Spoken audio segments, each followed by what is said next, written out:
Hey everybody, it's Lisa, aka Wolf and Storm here, coming at you live with another video review. As you can see by the thumbnail, this one is less to do with Doctor Who and more to do with David Tennant himself. I told you all at some point that this is going to become a David Tennant appreciation channel, and I think it's starting to now. I'm sorry that I have not been able to upload videos in as timely a manner as I had promised. I know that I had promised this review of Des a while ago. But as I had said in the past, school has started up for my kids, and they have absolutely monopolized my laptop during most of the day, which is when I would normally do my filming. So, you know, I have to take my time where I can get it. But fear not, we're going to make up for it. Today's video is going to be that said review of Des, and also some little tidbits of David Tennant filming information. And then hopefully tomorrow, Friday at the latest, I will be doing another Time Lord Victorious review, because I have already read the second half of the Titan comic. So we're going to review that. No. And then I wanted to review the first book, but I don't have it yet. I thought I would have it, and then I had been told that unless you're ordering it direct from the UK, UK orders already have it, hardcover copy. But if you ordered it pre-order through like Forbidden Planet, or some other retailer, and you live outside of the UK, then they are not releasing the books, the book by itself. They're waiting until the other book, All Flesh is Grass, comes out in December, and they're going to send them both out. I didn't want to wait, so I had to cancel that order and reorder from another place who would send it to me by itself. Needless to say, this is coming from the UK, so it will probably be maybe another 2 or so weeks before the book gets here, and then I have to take time to actually read it. But from what I have been heard, from the tidbits I have heard from people that have gotten the book and that have read it, all told, is turning out to be the one piece of decency in this entire Time Lord Victorious endeavor thus far. I have heard that it is a very good read, and I am definitely interested in getting my hands on it. I do, in fact, have the two master short trip stories on my big finish, which I will be listening to this weekend because I have a drive coming up to Greensboro, and because most of them are like only a half an hour a piece, I should be able to finish listening to it there and back. So we'll have those two stories. The story having to do with the Delgado Master and the Ainley Master, and I will review those as soon as I get back. And then when I get the book, I'll have the chance to read it, and I will review that. But I'm assuming that the short trips review is going to be in conjunction with Monstrous Beauty Part 2, because I know that Doctor Who Magazine is going to be publishing the October issue here shortly. So we should be able to get 2 reviews in one. Those short trips and the review for that comic. So, yeah, lots of Time Lord Victorious stuff. David Tennant just seems to be Okay, so little tidbits about David Tennant. Okay, those of you who are not in the UK or who are not David Tennant fans might not know, but David is has signed on to play the starring role of Phileas Fogg in Around the World in 80 Days. He actually started filming this late last year, right around the time that he was filming Des. Or actually, I think he filmed Des first, and then he started filming Around the World in 80 Days. They were filming in South Africa. And unfortunately, because of, world things, which cannot be mentioned on a live channel, filming was suspended. Good news, though. Filming for Around the World in 80 Days has resumed as of October 1st in South Africa and Romania. David will be playing the title character, Phineas Fogg, in the Jules Verne novel. He will be accompanied by French star Ibrahim Koma, playing his valet, Passepartout, and actress Leonie Benesch will be playing aspiring journalist Abigail Fix, who will be, the two of them will be accompanying Phileas Fogg on his journey.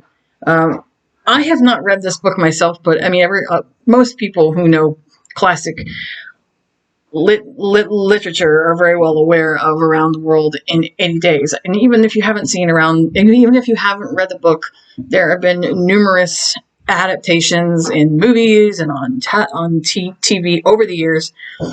So I'm sure even if you haven't read the book, you likely have seen at least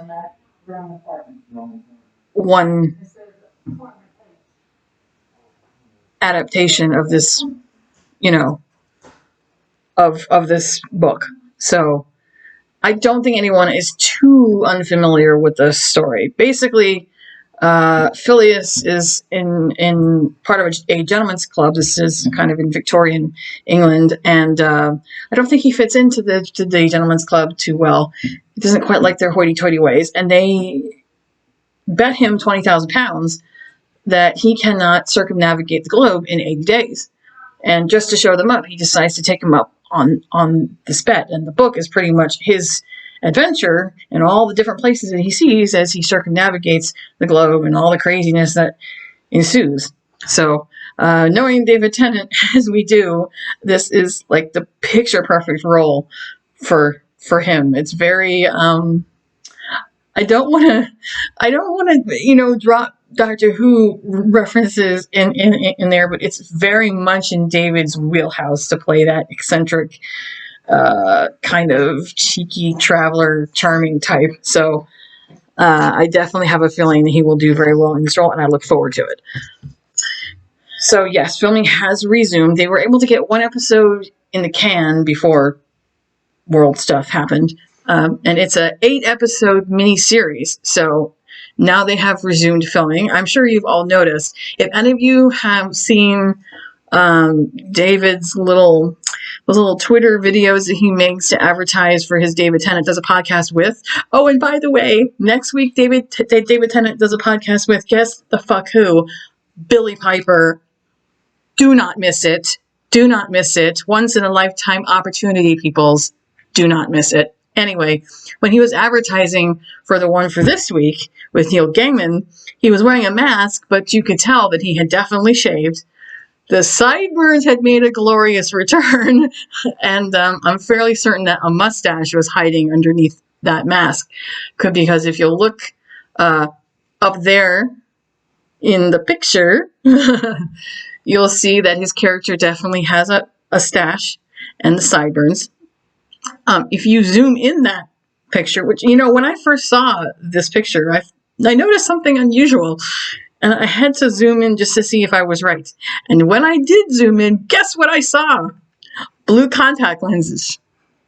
I haven't seen David with blue contact lenses since he starred in Casanova. Fortunately, contact lenses have come a long way in the last 16 years since he starred in that mini series in 2004, because those contacts were kind of crappy.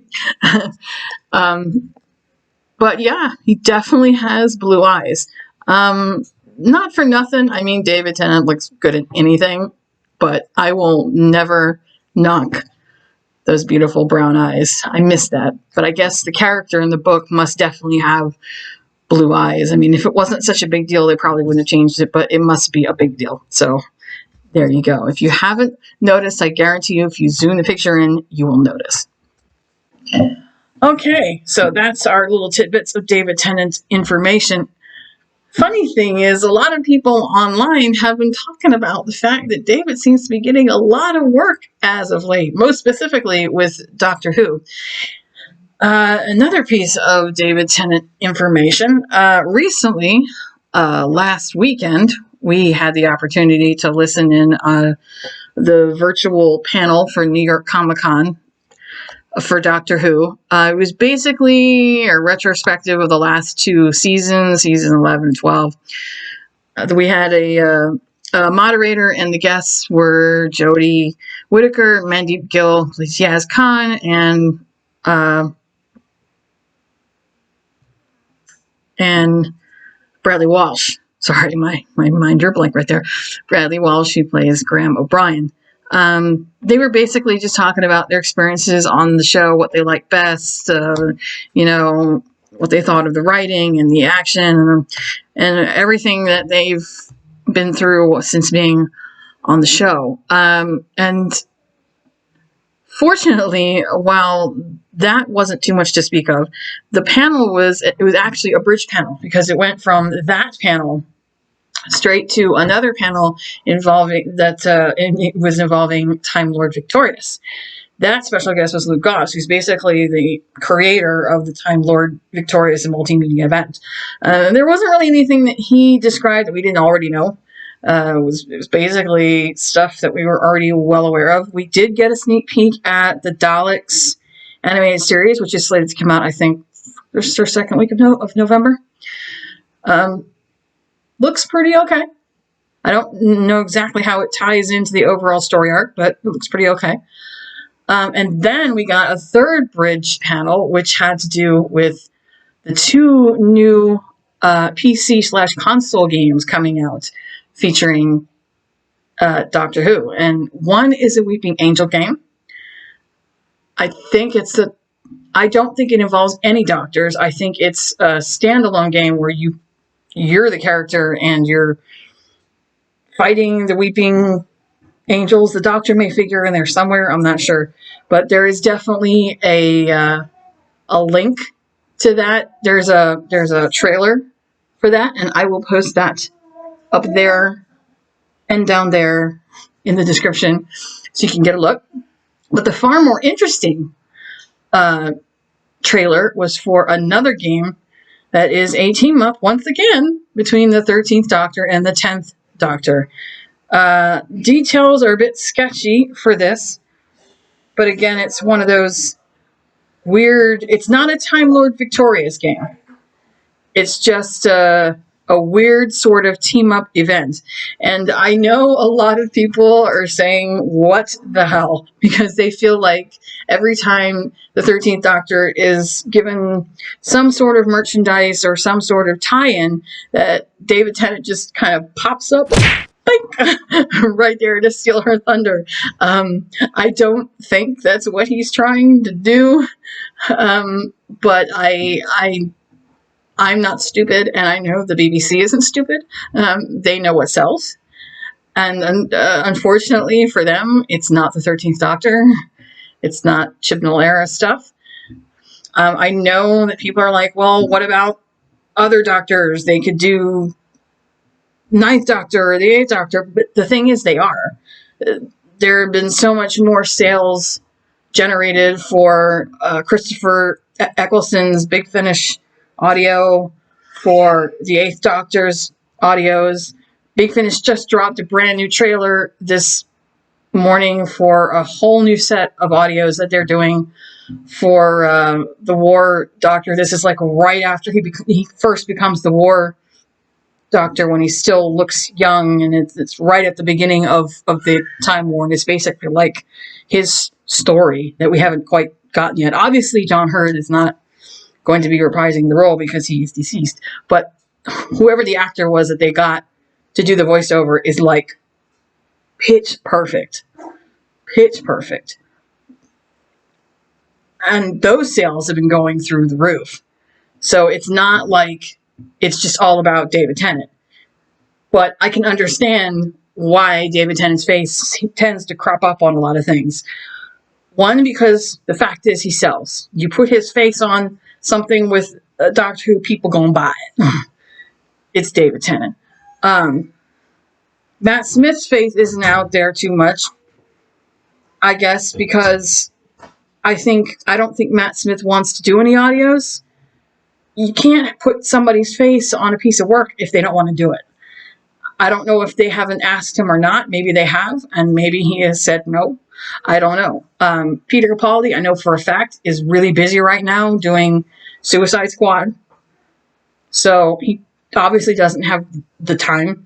And over the last 2 years, I don't think he's wanted to. I think he's kind of been trying to steer away from Doctor Who and focus his attentions on other things. We also know that his leaving was kind of a bit contemptuous, left a bit of a sour taste for him. So, there's a lot of stuff going on there. And possibly he's not feeling entirely comfortable. And I also know, I'm fairly certain that Big Finish doesn't have the contractual rights to use his face yet. They may not, but companies have to go with what they know is going to make them money, what they know is going to bring in the cash. And right now, all things considered, David Tennant and Tom Baker brings in the money. Straight up. That's all I can say. I mean, Big Finish can't do audios with Jodie. That's why she can't be in Time Lord Victorious, because she's still contracted on the show. If she was off of the show, if she'd finished and wasn't the Doctor, they might be able to put her into some of those things. But they can't do that right now. It's part of Big Finish's contract with BBC. While the actor is officially in the role, they can't do any audios. They can do their likeness can be in comics, obviously, and they can even be in books, but they cannot be in audios whatsoever until their tenure on the actual television show is done. That's just how it works.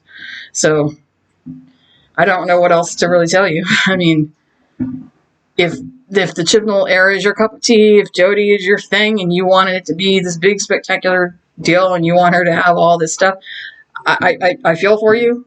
I do. I might not. I don't like this era myself. I'm sorry. I don't know what else to say. Because trust me, over the last 10 years, we haven't exactly gotten a lot of David Tennant stuff. It's only, I would say, recently, probably within the last couple of years, that he's been doing a lot more stuff. Like the 10th Doctor Adventures, is reunion with Billy Piper, to do those audios. Out of Time, the River Song Adventures. And it's not because, he's the most popular Doctor. It's because, well, for quite frankly, he's available. He's fucking available. Just like most actors are at this point, because everything's on lockdown. He doesn't have anything else to do. Most of the audios were recorded when he was at home on lockdown getting zero work. And this was the only way that he could keep food on the table. It was easy. He could record it at home. Let's be honest, he probably would have done it for free. It's Doctor Who, and it's David, of course. But I mean, it was money coming in while he couldn't work. Was he really going to turn it down? Hell the fuck no. So, it's really not surprising that he's there a lot.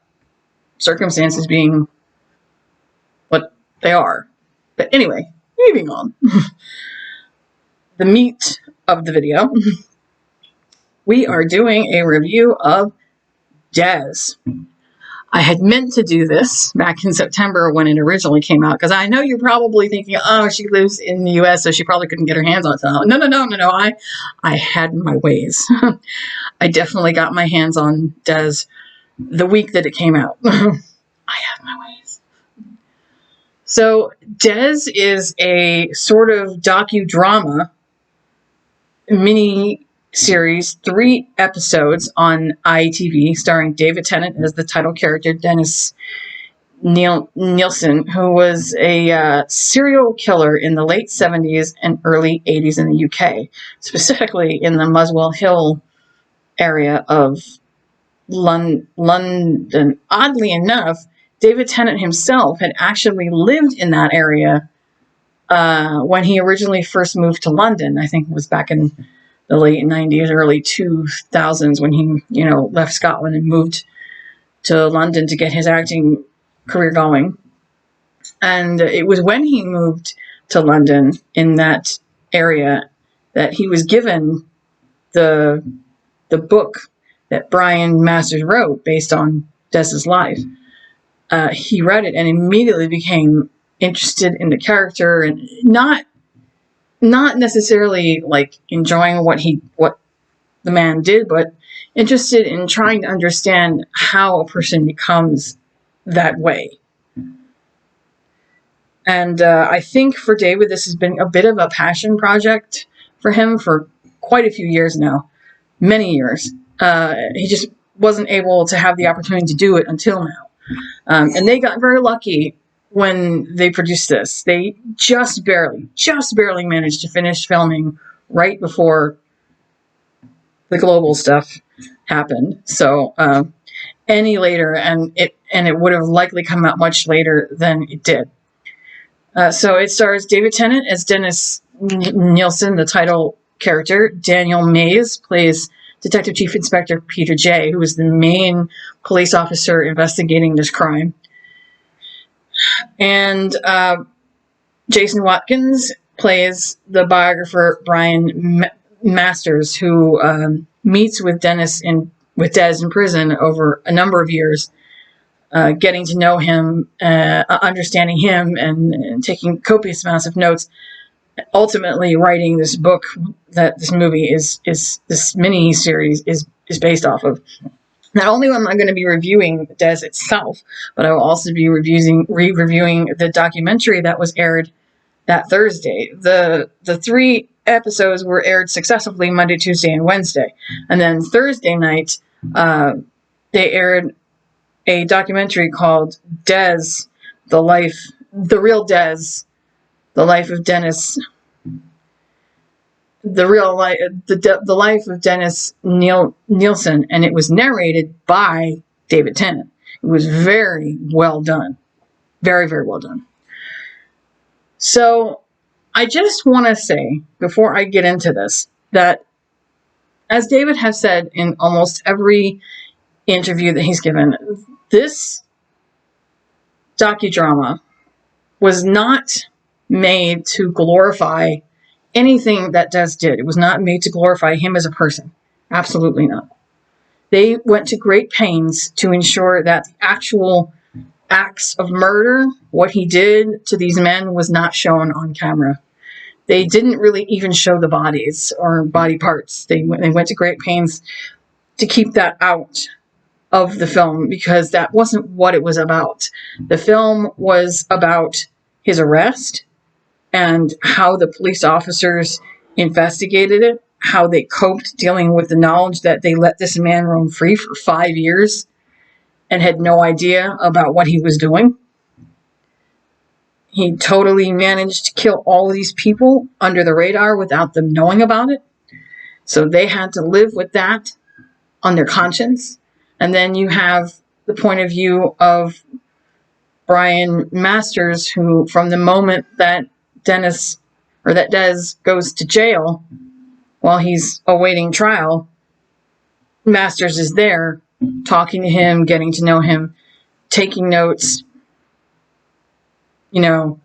trying to find out as much as he can about Des's life, not just to write the book, but to understand how a person can become this way.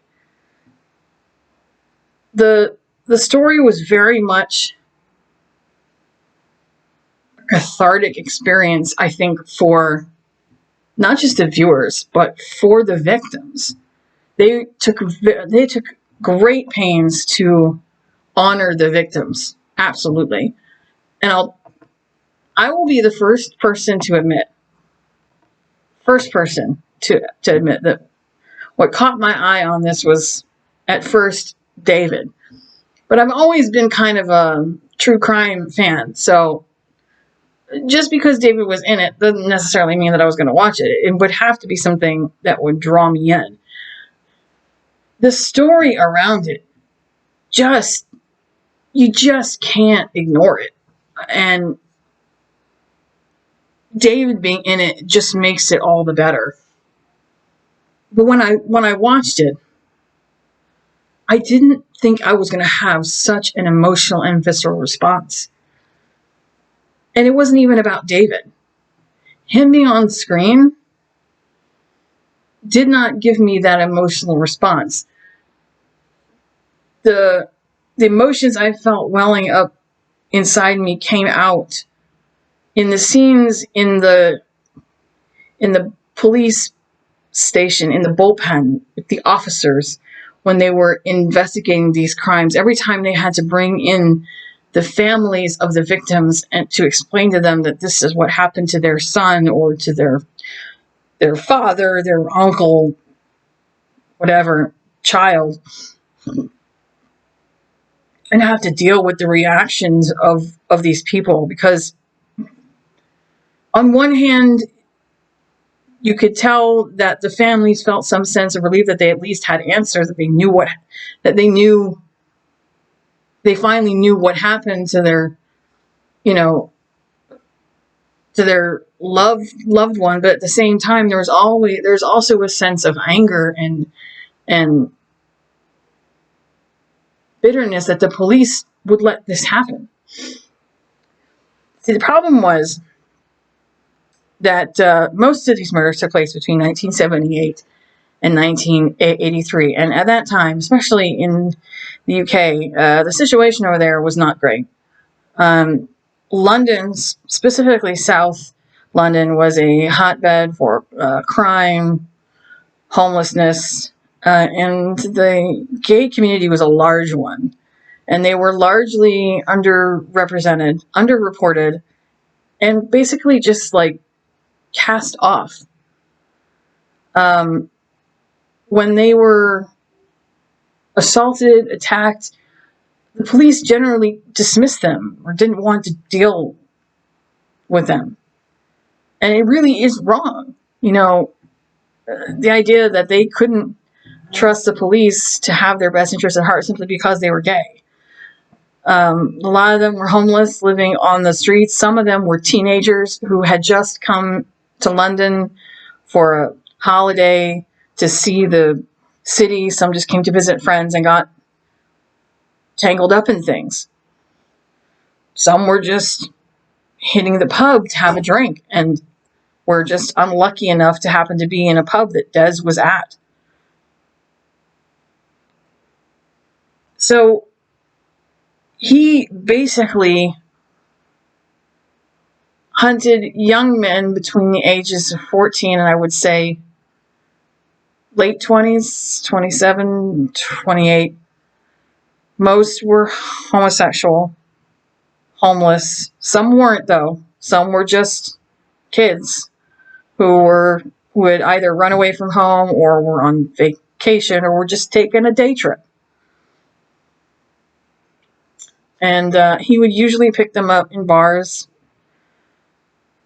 because in the UK, the drinking age is much younger than it is here. So he would buy them a beer, they would get to talking, and then he would invite them to his apartment where they could drink more or just chill out and watch a movie, get something to eat. He would give them a meal, a warm bed, and then he would kill them just out of the blue. What really got me was the very first scene, not when they arrest him outside of his apartment, but when they bring him into the police station and they sit him down and they start to interrogate him. He doesn't lie. Well, I won't say lie, but he doesn't make things difficult for them at first. He just tells them whatever they want. And he's so normal. Like, not just normal, but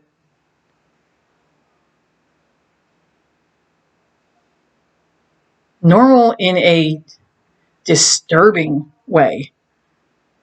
Because you would expect someone who is a serial killer to have some sort of mental dystopia going on in there, like some weirdness or some mental fracture. But he's just, he was so normal, so unbelievably normal and disturbingly normal that when the police went to his place of business, at the time he was working as he was working in he was a government employee working in a employment office. When they went into his office to go search through his desk, his colleagues would not let them search because they didn't believe that he had done it. He was that normal and that just regular of a guy that they could not conceive that he had committed these crimes. So they had to return later with a warrant. But he just sat there. And this is a true testament to David Tennant's skill as an actor. It just blew my mind. He just sat there, lit up a cigarette, and just proceeded to verbal diarrhea everything that he had done to these men. It was so sick how he could remember every detail of how he killed them, but he couldn't remember their names. He remembered a few, and that was really the only way that they were able to track down any of the victims at all. If he had not given them names, I don't think they would have been able to track down anybody. They only tracked down maybe 3 at first, and then they really, really had to work hard to track down the others.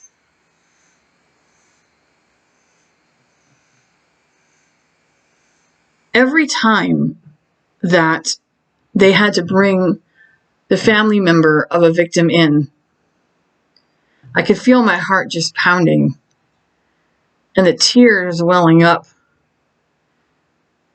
because these people were so desperate for any clue, any semblance of hope to know what had happened to their father, brother, cousin, son.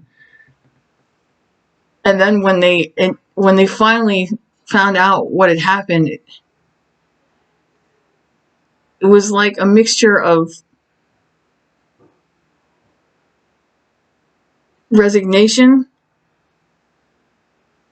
that they're dead, but at the same time, they're like, thank God that finally at least I know.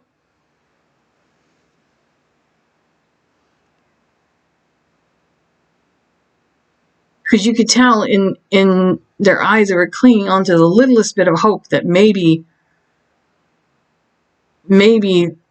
one of these dead bodies was not their person.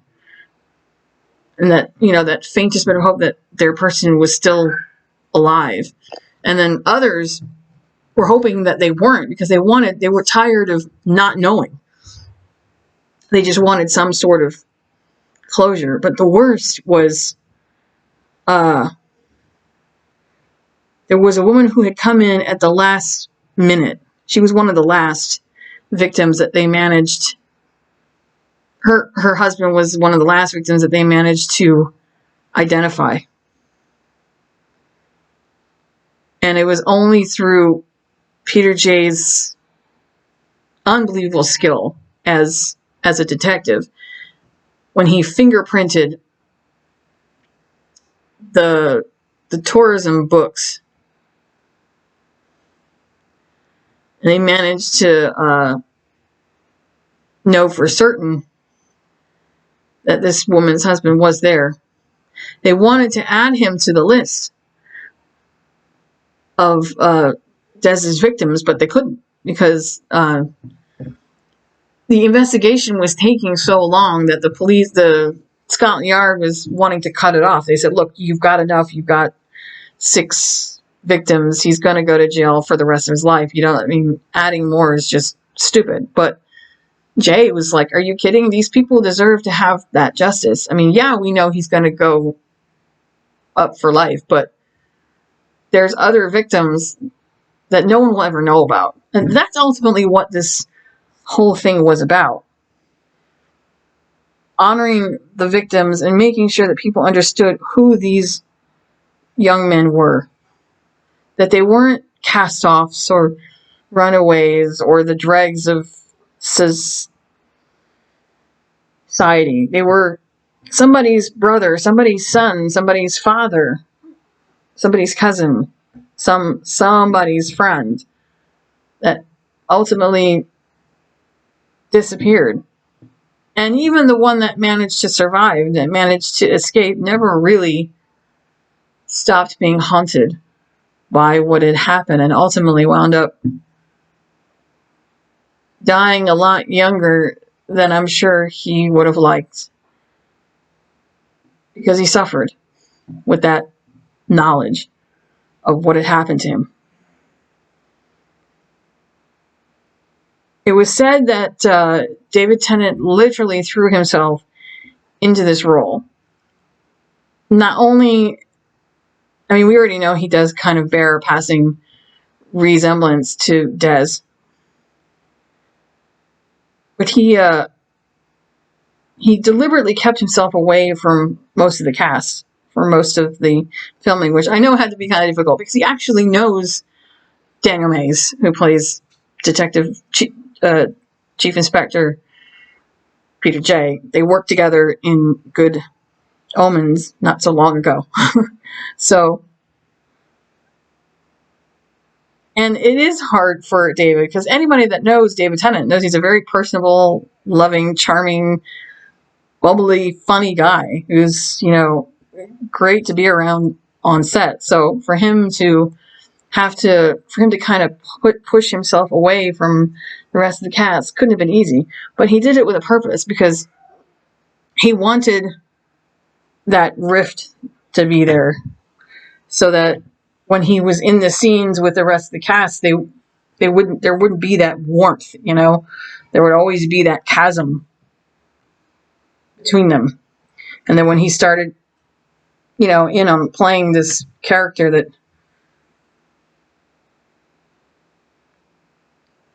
that the reactions would be real. And I think one of the best reactions I saw was not necessarily from Daniel Mays, but Jason Watkins was just absolutely ridiculous. When he initially decides that when Brian Masters initially decides he wants to, write this biography about Dennis Nilsen, his partner, because he's gay, his partner's like, "Are you sure you're doing this for the right reasons? Because this guy preyed on our community." He says, "And that's exactly why. I want people to understand who the victims were, and it's not me trying to glorify him. I'm trying to get people to understand how someone could become this, how someone could do something like this, and how this man can be allowed to kill these people and nobody cared, so that it won't ever happen again." Now, at first he goes in with kind of this like wall face, professional, whatever, determined not to let Des get to him at all, thinking there's nothing, this guy can't get to me. Well, when he walks into the visitor area of the jail, he initially sets eyes on him the first time. It's almost like you can tell the minute he sees him, it's like this oppressive feeling just comes over him. His eyes kind of go a little bit wide, and you can tell he's finding it a little bit hard to breathe. And this is right at the end of the first episode. Des sits down with him, shakes his hand, lights up a smoke. And from that moment, you could tell that Brian was like, "Oh my God, what have I gotten myself into? This guy's a sick fuck." Because he was just sitting there talking about all of these crimes that he'd committed as if it was nothing. As if these people were nothing. It was well known that Des was a bit of a control freak. And that's why a lot of his relationships didn't last. For those that were lucky enough to leave him before he got violent, that's lucky for them, but not all people were as lucky. And as the episodes go on and Masters gets to know him more and more, Des gives him like piles of notebooks that he's written with notes about the killings, pictures that he's drawn about what he did to the bodies. And it's just so sick. And Masters cannot understand how he can just do this without a care in the world, without a second thought, like no emotional, nothing.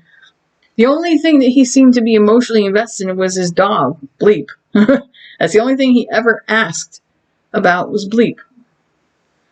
And the only time I ever saw Des react in an emotional way was when they told him that Bleep was put down. And even then, I kind of felt like he was just putting on a show. Everything that he did when he was in jail was kind of, it's like he had the cops wrapped around his finger. Even though he knew going in that they had all this evidence.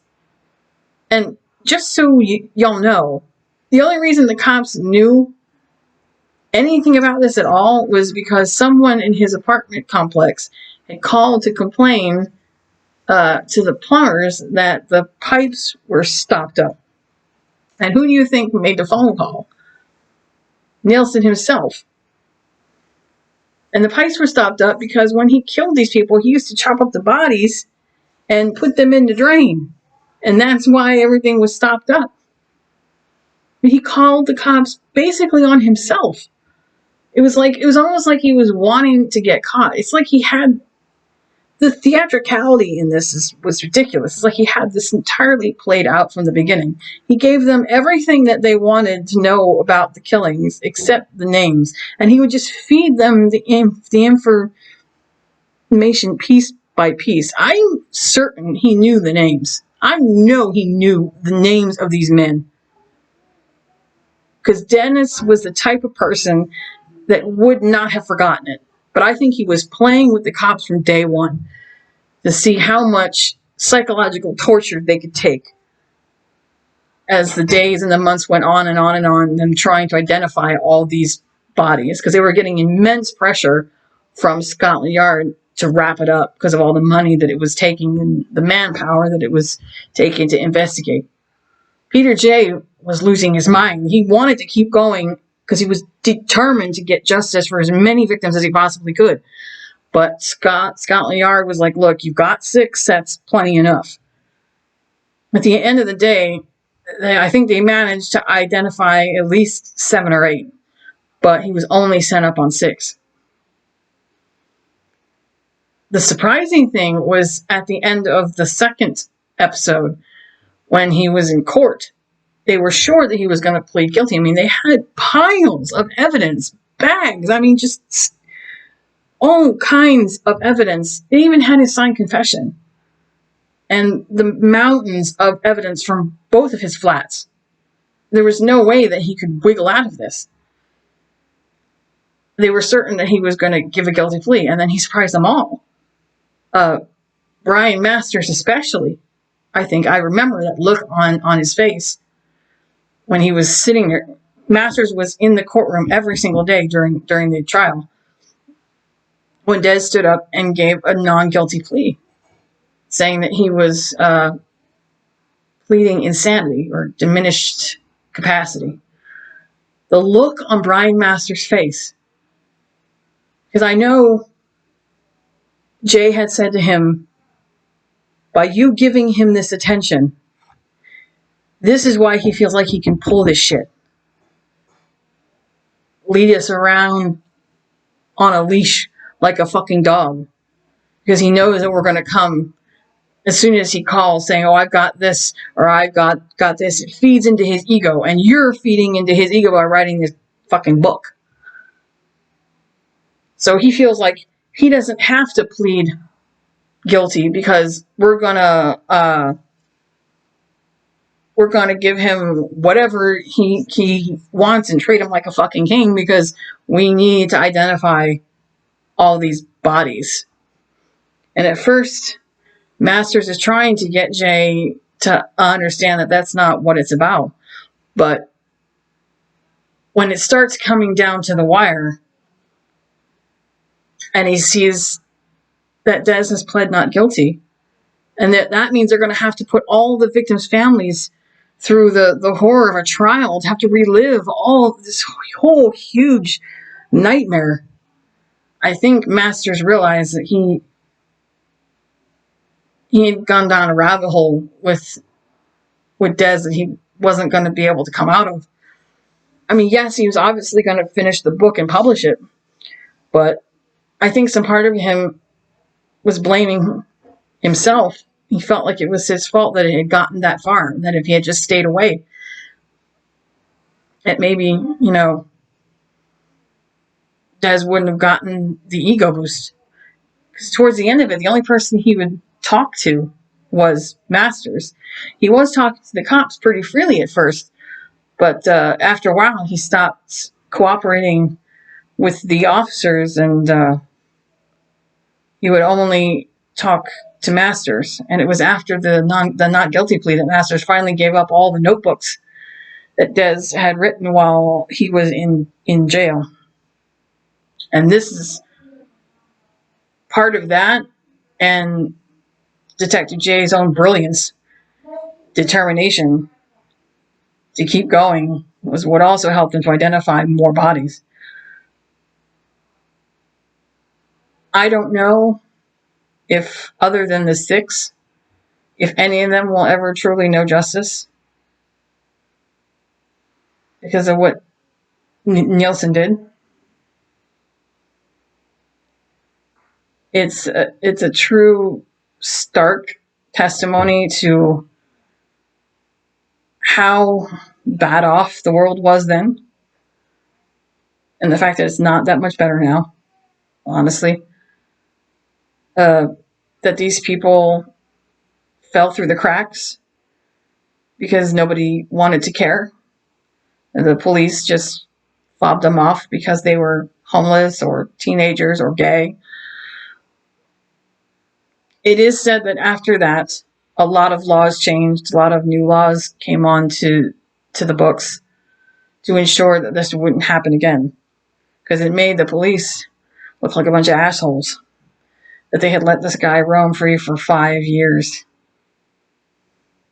I have to wonder to this day if anybody is living in those 2 flats, or if they were just torn down, because I don't know anybody that would want to rent those rooms out ever.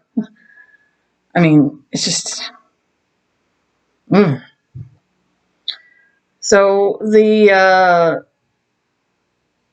real Des actual documentary on Thursday, it was narrated by David, was also very, very well done. Now, mind you, the mini series takes up right where he's arrested, so you never see any of the killings. You don't even see the bodies. But the documentary actually details from start to finish every inch of Nilsen's life, how he became the way that he became, and for what reasons he was doing these things, and how he kind of led the police on that goose chase. They tried to shy away from the bloodshed, but I really applauded them for bringing in the families of the victims.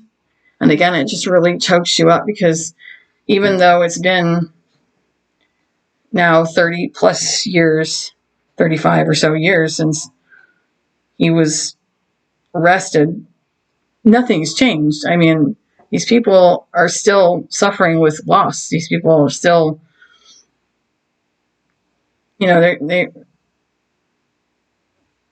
they have, their loved one is gone and will never be back. So that pain is never going to just disappear. I think the documentary was less about Des, much, much less about Des, and much, much more about the men and the boys who were killed. It was highlighting them and trying to give them a voice. That's what the miniseries was also about, giving them a voice. That was the entire reason that Peter J. did what he did. It wasn't just to ensure conviction for Nilsen. It was to get justice for these poor men who had never known it. And unfortunately, there are some in that list who still don't. David has been nominated for quite a few awards for his performance. Also, the ratings for the 3 nights in total was over 11 million viewers. It is one of the highest rating miniseries debuts of the past couple of years.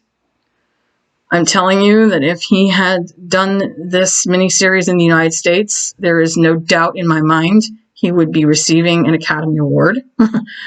Because holy shit, he was absolutely amazing. He went so far as to pull up a copy of Dez's signature on his phone and write it and write it and write it until he got it down pat. And then he showed it to Daniel Mays and said, does this look right? I mean, it wasn't even really necessary for the scene, but he is that good of an actor that he wanted to make sure that his portrayal was absolutely authentic. And it wasn't because he was trying to glorify Dennis. Fortunately for them, Dennis Nilsen died a couple of years ago, so he will never see this and never know about it. If he was living, he would probably complain that it was all wrong because, you know, unless Dennis is doing it, it's just all lies, right? Fortunately for them, he is deceased, so they didn't have to worry about him profiting from this at all. But David was determined to get this right, not for Dennis's sake, but for the sake of the officers, for the sake of Brian Masters, who had to deal with Dennis over decades, for the victims who were horribly, horribly hurt. And all of them, Daniel Mays, Brian Masters, David, they pulled it off with aplomb. All the awards. Absolutely all the awards. If you have the opportunity, they will be releasing Des on DVD, Blu-ray. I know it's already been released in the UK. I think it is, I'm fairly certain it will be distributed at some point in the US. So if you're living in the US, be on the lookout. I know there's other ways that you can get your hands on it, but if you're determined to have that hard copy, you can try to get it off Amazon.com. I don't know. Amazon.com co UK. They deliver some things and some things they don't. It just depends on what it is. But you can try. If they're not, I guess you just have to wait till it distributes in the US. But I know that Des has been shown on Sundance here. It's been shown in Scotland, New Zealand, Ireland, and Australia so far. And it is going to continue to be shown around the world, at least for the rest of the year. So if you have the chance to watch Des, even if you don't live in the UK and you don't have ITV, there are other options. Please check it out. It is worth your time. It's not fun. It's not supposed to be fun, but it is emotional. It is thought-provoking. It will draw you in so quick that you'll have watched the 3 episodes like that without even blinking, because your eyes just can't, even though it is so sick what you are seeing in front of your face, your eyes just cannot draw themselves away. It's just, his performance is that good, and actually all of them are that good. I have to say, this is one of Daniel Mays, and I've watched a lot of Daniel's work from was he in Being Human, Good Omens. He's another one of my favorite actors. This is, I've got to say, one of his finest pieces of work. Oh, and just a little Doctor Who tidbit. You know I was going to throw something in there. Besides David, the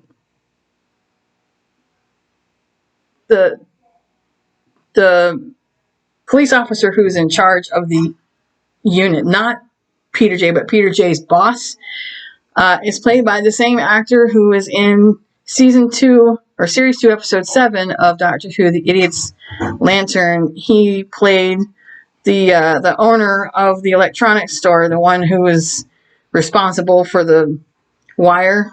you'll recognize him on sight. I mean, he's a very recognizable actor because he's very short. So yeah, there's a little Doctor Who little bit there. So that is my review for Des. If you have the chance to check it out, please do. It is worth it. I will attempt to post links in the description for places that you can find Des on DVD. It's really not worth it for me to post the links for live streams because I don't know where y'all live. So it's easier just to post links to the DVD if you'd like to order. So that is it for me. I will be definitely back with another video, likely on Saturday, reviewing, like I said, the 2 Master Story short trips and the Titan Comics #2 for Time Lord Victorious. And then we will work our way from there through the Time Lord Victorious pipeline. Unbelievable. Do I need to get myself a console, like a PS4 whatever console, just to play this freaking Doctor Who game? Oh my god, this is driving me nuts. Don't take my money. But it's the 10th Doctor. I can't help it. Oh, also, if you have the opportunity, please, please, please support the Children in Need charity in the UK. They have just dropped on Twitter their advertisements for the new special edition Pudsey Bears. Now, I know that they do not ship outside of the UK, so for those of you that don't live in the UK, I'm sorry. They have a special edition 10th Doctor Pudsey Bear. They also have a 13th Doctor Bear. So if you would like to support the Children in Need, which is a great charity to support, please do. You can make a donation. I'm sure that they accept that if you're unable to order the bear. Or if you can, please go ahead and order the bear and give a donation. There are other ways to get your hands on this bear. If you are a part of the Doctor Who world and you have a lot of Doctor Who friends that live in the UK, you can always order it via someone in the UK and have them send it to you. That's how I had to do it. So we will be unboxing that bear sometime in March when it gets here. But please support that charity. Anybody that's ever watched Doctor Who knows what Children in Need is. We have seen Doctor Who mini episodes, Born Again, Time Crash, Music of the Spheres. So all those great little mini episodes, those are made to support the Children in Need charity, which is a really great charity in the UK. So if you can do that, please do give them that support. If you can't buy the bear, if you can buy the bear, buy the bear. I will post that link in the description as well. All right, guys, that's it for me. I will see you back on Saturday with some more Time Lord Victorious good stuff. Peace out, y'all.